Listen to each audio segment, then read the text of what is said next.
And welcome to another episode of the Advisory Angle, powered by the Chrisman Commentary. We are thankful to be here again.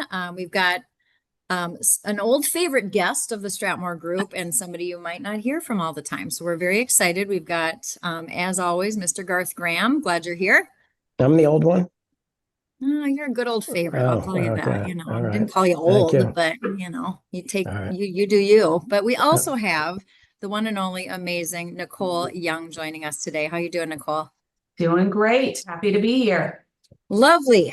Well, today we are digging into, first, it's, the fall has actually arrived and with fall football season. And so, Garth, I am just going to ask you the question, what's going on? What's your football plans for the year? Oh, Lord, help me. Okay. You've got the official jacket. I wore a blazer for this for today because we're talking about home equity, which is traditionally the space of banks. So I wore the blazer for the bankers. No, not really. I wore the blazer because I am so proud of the Michigan blazer, which, by the way, is a custom blazer. And by custom, I mean I took an old blue blazer out of my garage, bought the patch, and had a tailor put this on special. Beautiful. So if I'm walking down the street of Ann Arbor, I get people stopping me saying, "Where'd you get that blazer?" Not really, but in my mind, they're eyeballing me saying, "Man, that is a good looking blazer," because nobody else has this exact blazer. A side hustle in this, Garth. I think 100%. Just thinking. So just thinking. I may have been at the football game this weekend, which is week 1. We are recording on September 2nd. So, of course, the first game was over the weekend. If you guys are watching this game or watching this video 1 week from now, hopefully Michigan will still be undefeated after we have to travel to Oklahoma this week. But that's my football update, and much more important for us to hop in on this home equity topic. We'll dive in. We'll dive in. First business day of September. I know, exactly. Nicole, though, are you a big football fan, Nicole? Unfortunately, I am not much of a football fan.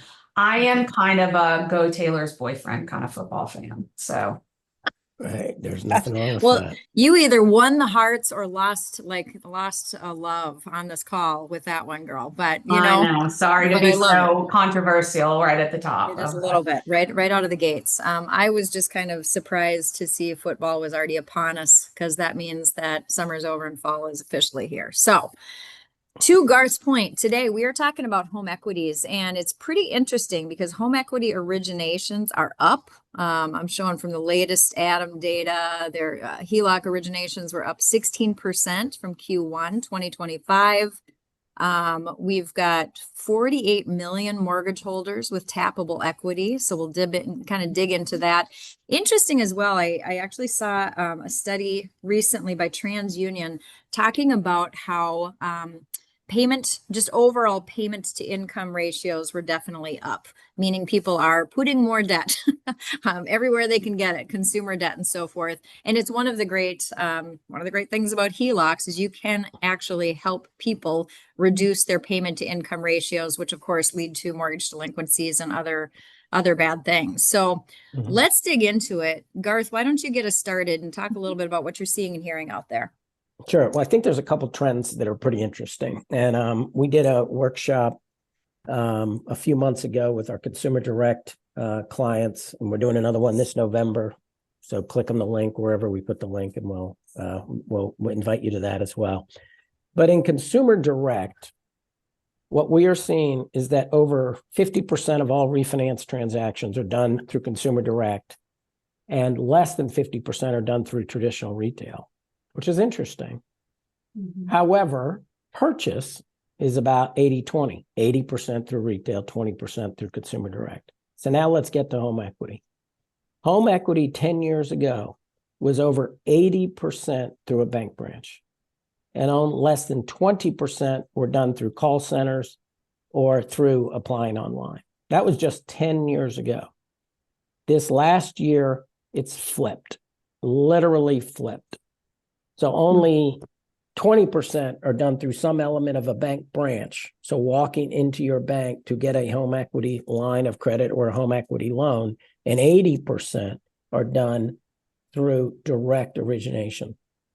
So the home equity is following the trend we are seeing in refinance but even more so, that it is far more being done through direct origination opportunities than being done through retail. And there's a number of reasons why, and we can talk about that, over the next 30 minutes.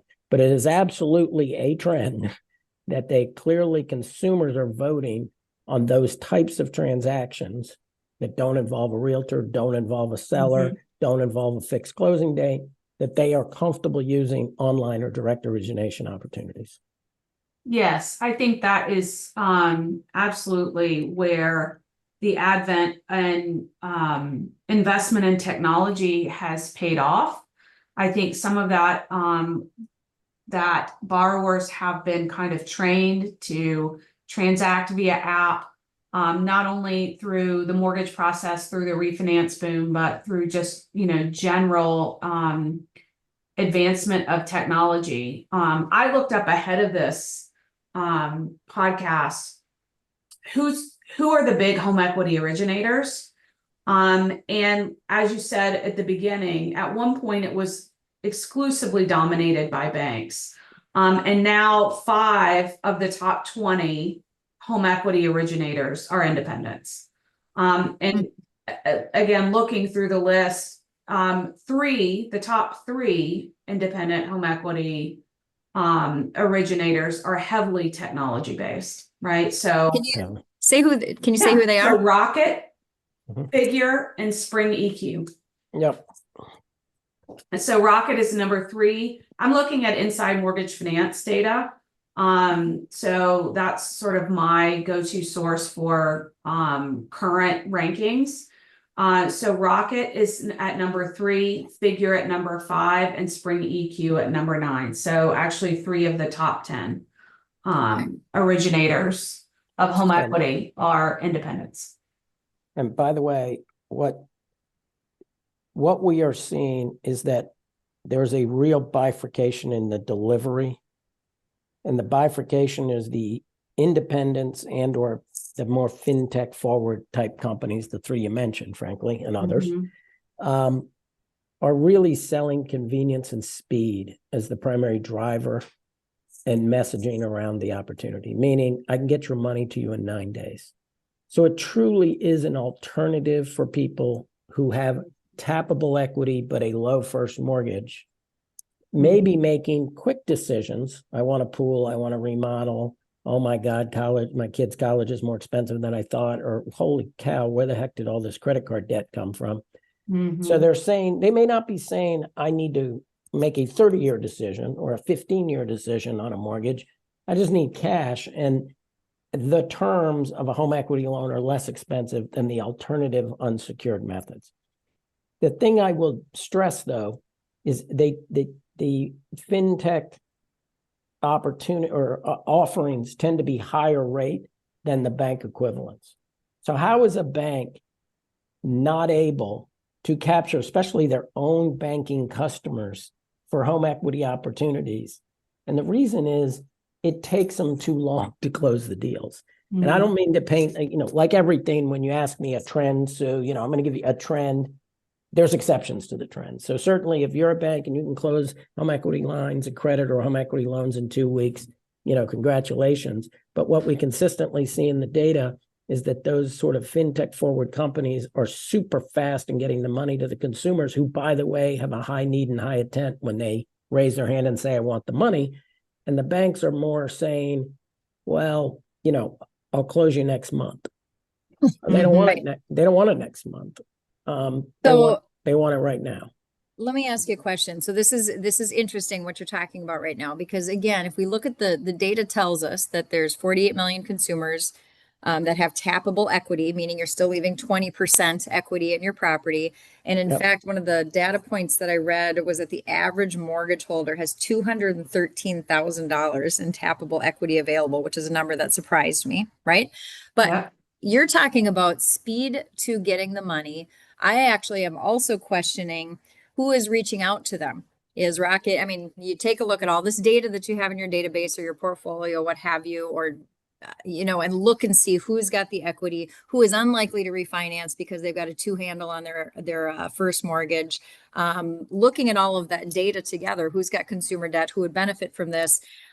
I don't know the answer to this, but my guess is that some of the companies that you mentioned, Nicole, also Mhm. are reaching out proactively. Where I question, I don't know, I question if the banks are reaching out proactively on this. So, Nicole, do you have a thought or a thesis on this? I would say yes. But looking at the list here, actually the number one list lender on the home equity originations is Citizens Bank. Citizens is a marketing So machine. I think they are marketing. Yep. And then you get Bank of America, PNC, US Bank, TD, Navy Fed, Huntington. So I think those are not necessarily the largest banks. So I would say what this list tells me is while banks traditionally haven't been as doing as much outreach, this list tells me that some of them are. And it's likely related to the bank's own situation. What is their balance sheet like? Are they trying to capture customers? Do they see this as a way to bring new customers into the bank? Do they need it again for the top of the house assets allocation at the bank? But I think that there are banks that are out actively advertising. However, Well, not all of them. So you think, Yeah. what are the Yeah, other? and some of the ones you mentioned, we know very well, right? And we know that they Yeah. are proactive and that they're getting out there.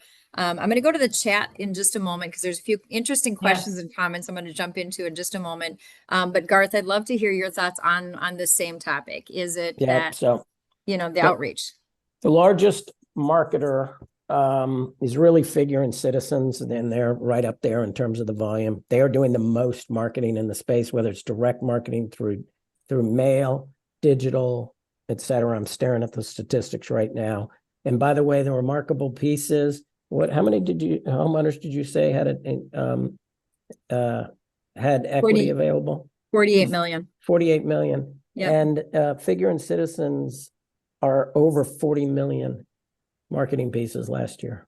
Wow. So they basically reached out to everybody who has investable equity and probably are pre-screening for credit, modeled income, occupancy, things like that. But they are basically using, a pretty big marketing effort to reach out to those customers.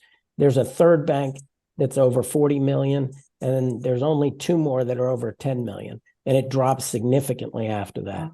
So there's a boatload of marketing done for that tappable equity group.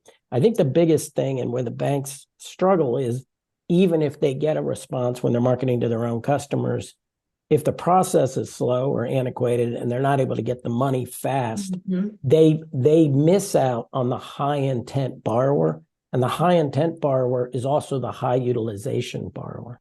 Because the tricky part in home equity, if you give a home equity line of credit or give a small home equity loan, you're not really going to probably make much money. The economics is very challenging. If it deepens your relationship and helps you be on both sides of a balance sheet, so be it. That's got an advantage.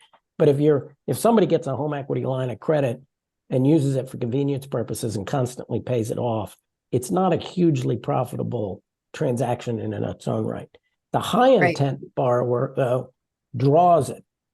They draw their home equity line, they use their home equity line, and they leverage the balance because they had a reason, build a pool, pay off the debt. So the person, it's like a self-fulfilling prophecy. The person who wants the money quickly also tends to probably want more money. The person who's willing to wait a month or two might be the one that's saying, I just want to get it in case I need it. So that was sorry, Garth, that was a very common sort of financial management tactic, right? You should get it, you should secure a loan when you don't need it. Everybody should have a home equity line sort of hanging out there. You only use it if you need it.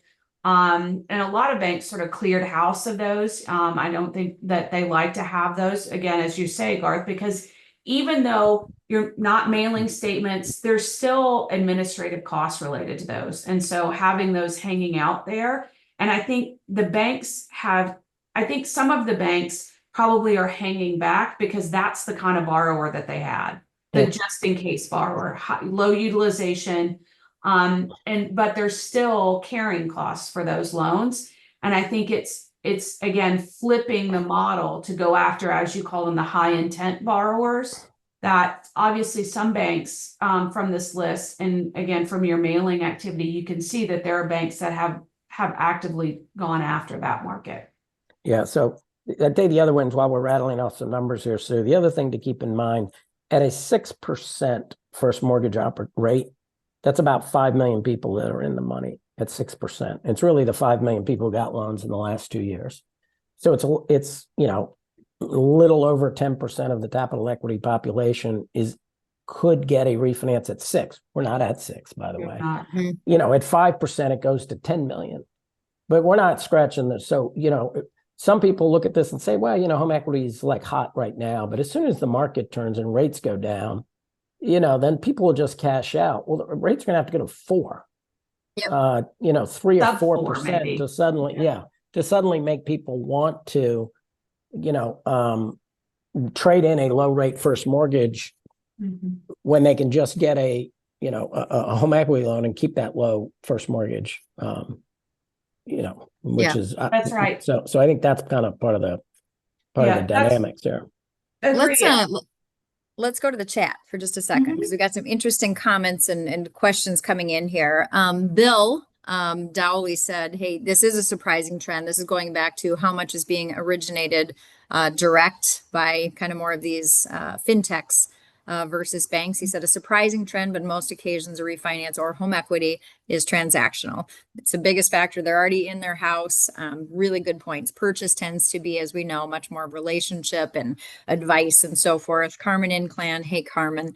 She said, having worked for banks, the processes are antiquated. She just asked ChatGPT what company has the best process for getting a home equity loan. Figure, Spring, and Rocket. So right there, Nicole has said. Isn't that amazing? Yep, absolutely amazing. What else do we got here? We've got Hans saying, and I've seen this too as we start to watch football, the commercials. Yeah, figures all over the place. Bob, how you doing? Bank of America took 6 weeks to close a home equity loan in 2023, but it was at a much lower rate than others had offered, and we didn't need the cash right away. Interesting point. And then it's Donna or Donna, sorry if I'm mispronouncing, but PNC suggesting HELOC car loan mortgages every time I log into the app to check balances or make a money transfer, wondering what the pull-through rate is on those suggestions. Any thoughts or input there, Nicole? Well, my initial reaction on that is on the pull-through rate is, it would be interesting, but I'm less concerned about it because it didn't cost anything to put that, right? And not only that, but it's continuing to let you know as a customer that other products are available. Hey, we do these things, which is what we tell banks all the time. You got to let customers know what else is available.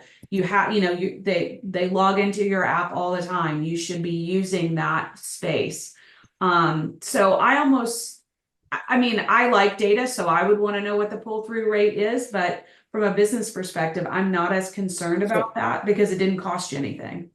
By the way, the pull-through for the fintech forward companies is lower. And the reason it's lower is it is a virtually entirely automated process for which if you fit the buy box, you close your loan. If you do not fit the buy box, then generally you could seek loan options elsewhere.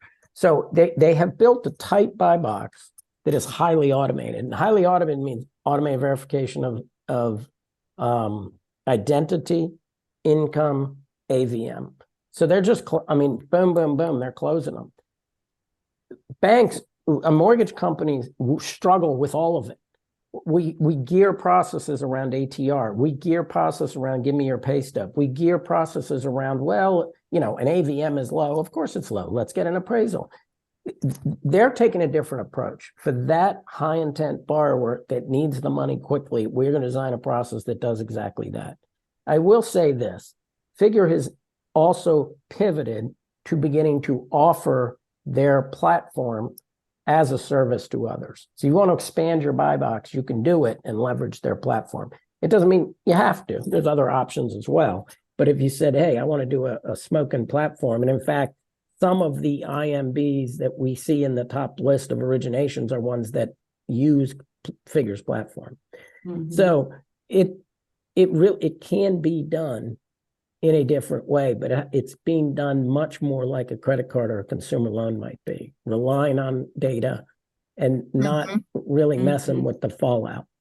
It certainly is an opportunity for banks because of the fact the relationship's probably important to them, that they're willing to do the loans with appraisals, with a wider buy box. They're willing to verify income. That's all great. The trick and my concern is banks are willing to do more work for a lower rate. And last time I checked, that's not a great economic model. Mhm. You know, if you're willing to do more work, but not charge as much. Well, let's also marry that to, a topic that we've hit on several previous podcasts is the rise of agentic AI. So as you say, something is kind of being done and it's much more automated. It's starting to feel and sound and look a lot more human to that person on the other line, the consumer, right? Who's maybe getting that phone call or calling in or doing something. They're talking in many cases to agentic AI, and it's getting so dang good. We brought up the example on a prior podcast. We've heard great examples where these bots, these agentic AI bots, were asked out on dates by 3 consumers in a beta that we'd heard because they're so good, right? Oh, I forgot. So it's a great I think it's a great point to also consider again, how are you marrying your technology to your people in order to, as you're thinking about this business, obviously using automation, using technology is going to reduce that cost of acquisition for those HELOCs. But it is a place where it's automated, but it may not feel as automated to those consumers. Yeah, by the way, I think there's a few things if I was looking at this space. So let's take it one by one. If you are a servicer, to me, it absolutely makes sense that you have a robust home equity offering that you are trying to do behind your first mortgages because it makes the first mortgage more sticky. It also means that you have a reason to have a conversation with your existing servicing customer about helping them with their life needs, i.e., I need money, because they're not going to cash out your mortgage. So you may as well take the opportunity. You may not make a lot of money on it, not like a refinance may be, but you've deepened the relationship with them. And oh, by the way, if the loan ever gets paid off, they have to subordinate the second. I mean, they can't. I mean, they can consolidate and pay off both the first and the second. But if they ever came and wanted to keep the second, somebody's got to tell you about it, and you have a shot at doing the retention. So to me, if you are a servicer and do not have a robust direct marketing effort on your servicing customers to try to do home equities, that is a major missed opportunity. I think that the second is if you are a non-servicer and have previous customers, or maybe you service some, but you have others, it's reasonable if you wanted to have a marketing campaign, once again, to stay resonant. You're not going to make a lot of money on the home equity line of credit, but the customer has a need and you supplied them and helped that need. And maybe it gives you a ticket to when they want to refinance, they come back to you, or when they want to do their next purchase. Otherwise, since so few of our customers are in the money right now, you're just going to stay on the sidelines for a long time. Mm-hmm. And meanwhile, someone's helping the consumer with their need, i.e., I need money. So I think that's the one, is because we've kind of gotten into what the banks ought to do and what the independents ought to do. I wanted to be sure to kind of cover that. Anybody on this call who's on that IMB side should really think about what this strategy means to them and how they can take advantage of it. Nicole, what would you add to that? I think that I do think that servicers, it's a great opportunity, as Garth said, for servicers to stay in touch with their consumers. Sorry, I was reading, there's a great question in the comments. And so I'm going to pivot and start to answer that, right?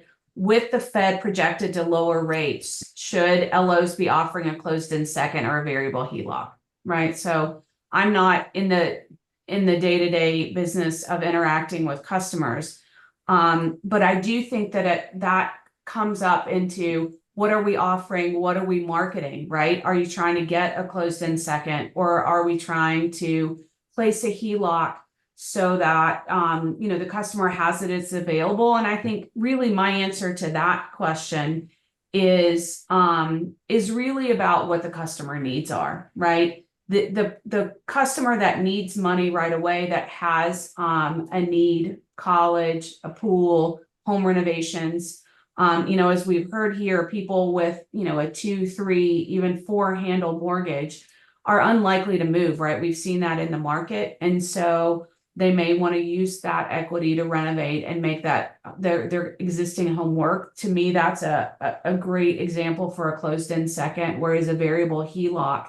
And often it is often about and not having an immediate need, right? But is sort of planning for the future. Maybe I'll do this, or I'm going to slowly work on a project.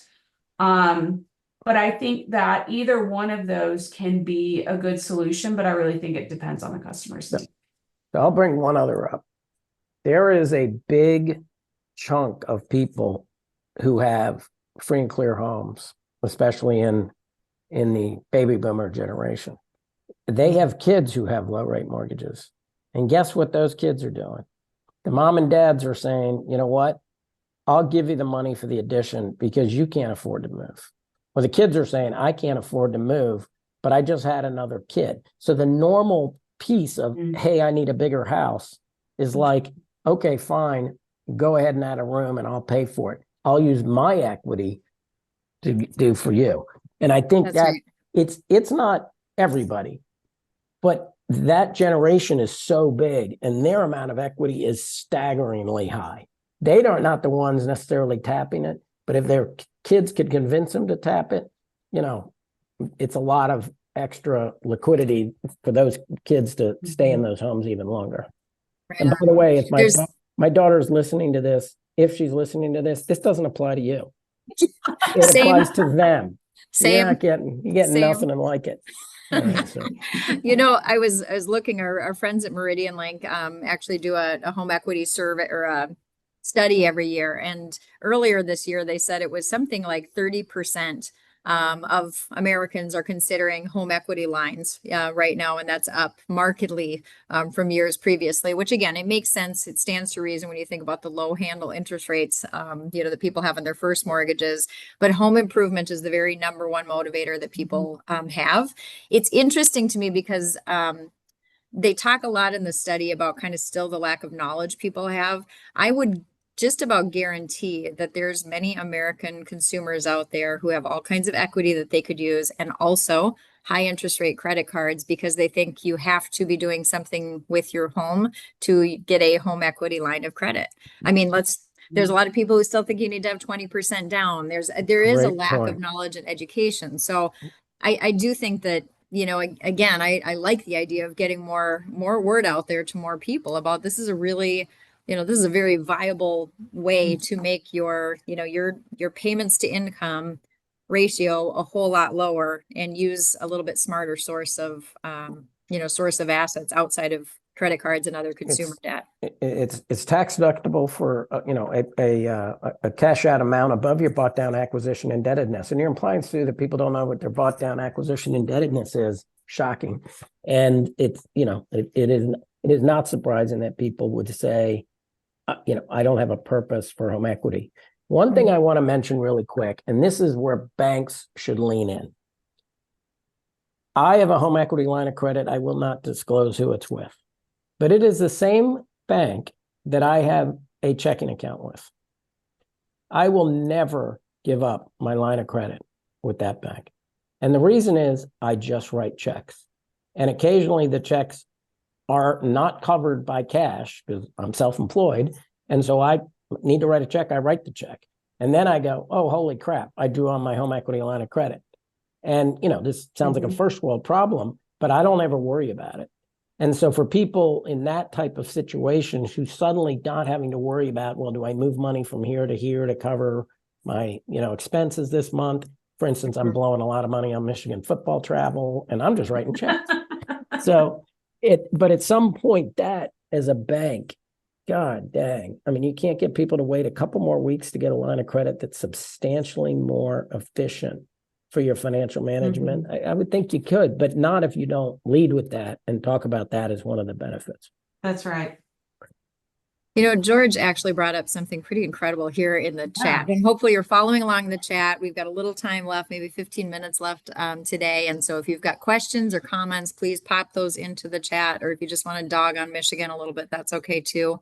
Or cheer for them, whatever way you go. Whatever works But for you. it's interesting. George Morales, hey, George said he's never leaving his 2.5% first mortgage, just Correct. refinance his ARM HELOC to a fixed rate, fully amortized, zero fees HELOC with a savings and loan.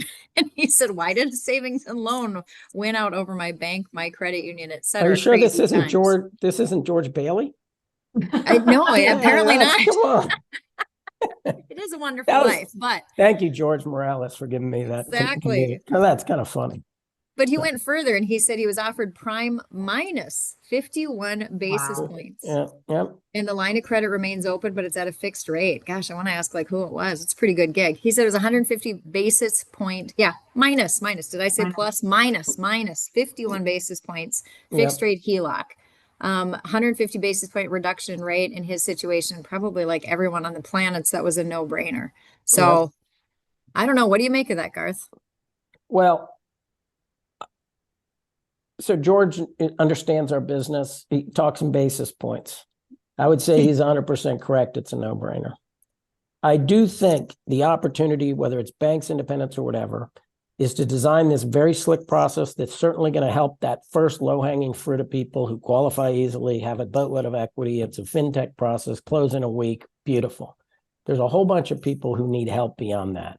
And the help that they need is built around a counseling process, usually empathetically. And I would say you start if you're talking to a consumer about the why they need it, because it is much better to be able to say to them, you're looking for a home equity line of credit. So what are you looking for it for? What do you hope to accomplish with it? And they're going to tell you dreams, aspirations. They're going to tell you, hey, I just for a rainy day. They're going to tell you, oops, I got to pay my taxes. Well, that's a September 15th or October 15th need. I mean, they'll tell you, but it's very similar to what we say on, I'd say the same thing to clients on first mortgage and everything. There is an opportunity through an online or offline process or talking on the phone or putting it on a website to try to build tools that help them figure out what they need and allow them to share why they need it. And then you're part of their solution. So George is, knew what he needed and is executing a financial transaction, but there's a lot of them that, like we just said, they don't know. They're not sure. I thought home equity was only for home improvements, and I thought it wasn't tax deductible. Well, sometimes it is, sometimes it isn't. That's what we in this industry as professionals should be able to help them with, make the right decisions for them at that point. And like I said, I think that's your ticket to the next loan, the next opportunity, even if you don't make a ton of money on the home equity. Yeah. It's so many of these topics come back to education too, right? Like I think because we do this all the time, this is our living. We forget sometimes that all the things that we know in the mortgage industry, most consumers don't know. They know things about, accounting and legal fees and brain surgery, all of those things. Right. But they don't know the things that we know. And I think these reminders that seem basic to us, of course, you can use home equity for all these different things, are not basic to most consumers out there. And I think just bearing that in mind, the knowledge and education and guidance and advice that we can get out there to consumers, whether it be via our websites or platforms or, conversations, I think are really important. Before we wrap up today, if there's any other questions, pop them into the chat. But I wanted, Nicole, go to you and Garth, both just, let's talk a little bit about just, again, there's a lot of different folks on the call, so we've got people probably actually from the technology side. But we've got a lot of great lenders on the call, banks, credit unions, independents. I want to talk a little bit about what are kind of the big takeaways, and there's loan officers on this call as well. Like, what are some of the things that really smart lenders should be thinking about, and how can, what should loan officers be thinking about on this topic of home equity in the days ahead? Absolutely. So one of the things that I have been thinking about, and we sort of alluded to it when Garth was talking about, like you get the HELOC now, it helps somebody out, or they get a second, but it gets them as a customer and potentially brings you the next loan. Well, the thing that I think all lenders need to think about too is not only that, but you have to maintain that customer experience. So it's one thing to acquire that customer through a HELOC or through a second or through those means, but it's very important to think about what the experience is. Again, the communication, the education, the services, and what's provided to that consumer so that the experience is good and that they will in fact come back to you for the next loan. So my takeaway is, and not that I think that, the folks that on the call are not doing that, but I think that it's really important, one, not only to help the customer and help consumers understand where these products may help them, but as you're doing that, to make sure that the origination process and then the ongoing servicing of that product, that customer experience stays at the forefront. Because 100%. there is no, there is no refi market at the moment. And as we alluded to earlier, it's going to take a lot of rate drops before we have a lot of people in the money. And so this is a chance to continue to build that customer experience, to continue to build customer loyalty, and to demonstrate that you are their go-to resource for all, financial and loan transactions. And so that is one of the things that, we've talked about why customers may need it, but it's also important to think about, once you have the customer, how that experience then affects not only that current loan, but potentially the next loan. So if I was a retail loan originator, let's just put the other end of the spectrum, and the company I work for does not have an option. Or maybe they have an option, but it's the fast close fintech option, maybe doesn't work for everybody. I think it'd be worth my time to help my former customer for free make a decision on a home equity line of credit. It's not that it will take you 15 minutes, maybe 30, to help them make a decision that might meaningfully impact their life. And in return, you just say, just remember, as the market change, keep me informed, because I'll help you again. And the reason I say that is, you should know, are the credit unions the cheapest? You can ask somebody, who do you bank with? I bank with Bank of America. You ought to know what Bank of America's options are. It's not hard to find. It's on their website. Wells Fargo, do they have a good option or not? I know I originated the loan for you and I sold it to ABC. ABC's got an option. You ought to take a look at that. You ought to be an expert in this space, whether you choose to participate in it or not. And the only reason I bring it up is, for the typical retail originator, if you participate in this space, it's nowhere near as lucrative as your typical day job and commission level. But I think it's okay, even if it's worth nothing. Easy for me to say. But I was a former loan officer, and I would have loved the opportunity to have a conversation with someone about their goals, aspirations, and their financial things, even if I can't help them, because it means they're probably going to call me the next time. And it might be, their kid getting a new loan, or them deciding to get a new loan, or whatever it might be. No, it's 100% right. And it's one of those things that we know that the retention rates in the industry are low, and you should wake up scared every day of who's getting ready to take that client out of your database, out of your past customer database, and take them away from you, because they're monitoring, sending out automations, flashing things up in their face. You want to be the person who's talking to them about, as Garth just said, that what are the goals, what are the dreams, what are the aspirations, and who else do they know? And you want to be the person having that conversation, and you should wake up scared every single day that somebody's getting ready to take away one of those past customers, and you should be the person having those conversations. I don't see any other questions coming through. Max asked some good questions about data sources. Hopefully we popped all the information in there that you're looking for. I don't think I've ever sourced as many items in here. This is amazing. So yes, the look chat. At us. We're not take a look at fooling the around. chat. There it is. Man, right. we're STRATMOR. So, but if you have questions for Garth or Nicole or I, easy to reach us on LinkedIn or through the STRATMOR group website. So find us online. There's a lot of good resources out there on our website. But we just, as always, enjoyed the time with you. And Nicole, I'm not going to ask you your picks for football next weekend. But Garth, what games are you watching next Sunday? Oh, shit. I tried to show. I might be traveling to Oklahoma this weekend for an away game. So if any of the listeners are in Oklahoma, try to find me. And if you're larger than me, if you could protect me, that would be good too. Because, but I hear the people in Oklahoma are very friendly to traveling fans. So we'll be there. Boomer Sooner, here it comes. Yeah. So that's the game I'll be watching. Okay, good to know. Yeah, we're getting some good stuff in the chat here. Fly, Eagles, fly. I hear like in my dreams and nightmares every night, Seth. Like I said, I'm a Vikings fan and I married into this. So but hey, we want to thank everybody for joining us for another episode of Advisory Angle. And we'll Thank be you. looking forward to seeing you all again next month. Again, Advisory Angle. Every first Tuesday of the month, powered by Chrisman Commentary. The Stratmore Group is really honored to serve. So thanks, everybody, and don't hesitate Thanks, to Seth. reach out if Stratmore can be of assistance to you. Take Thank care, you. everybody. Mm. Thanks. Bye.